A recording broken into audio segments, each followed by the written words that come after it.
High প্রিয় শিক্ষার্থীরা, বর্গমূল বের করার আজকে আমি একটা সহজ টেকনিক দেখাবো। একেবারে সহজ, দেখা মাত্র, কোনো কাগজ কলম ছাড়া, কিছু ছাড়া, মুখে মুখে। চলুন প্রিয় শিক্ষার্থী বন্ধুরা, বর্গমূল নির্ণয়ের আজকে কিছু সহজ টেকনিক আপনাদের দেখাবো। কিছু সংখ্যার কিছু বর্গমূল দেখা যায়, সহজ টেকনিকে করা যায়। দেখেন, এখানে আমাদের আছে 81।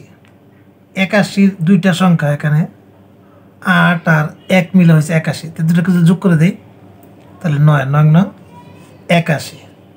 তাহলে 81 বর্গমূল 9। এখানে দেখেন আছে কত, 2025। 2025 দুইটা যদি ভাগ করি, আমরা দুইটা ভাগ করলে আছে কত এখানে, তাহলে 20 আর 25 হয়। তাই 20 আর 25 যদি আমরা যোগ করি, তাহলে হলো কত আমাদের 45। তাহলে 2025 বর্গমূল হলো 45।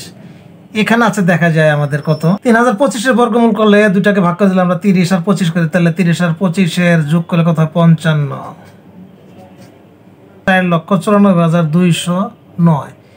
এইটাকে আমরা যদি আমরা করতে চাই তাহলে কত আসবে আমাদের, দেখেন এই তিনটা যদি আমরা এরকম ভাগ করে মাঝখানে করে যোগ করতে চাই, তাহলে এটা কত কমন ভার্স আমাদের জানান। আশা করি বুঝতে পেরেছেন।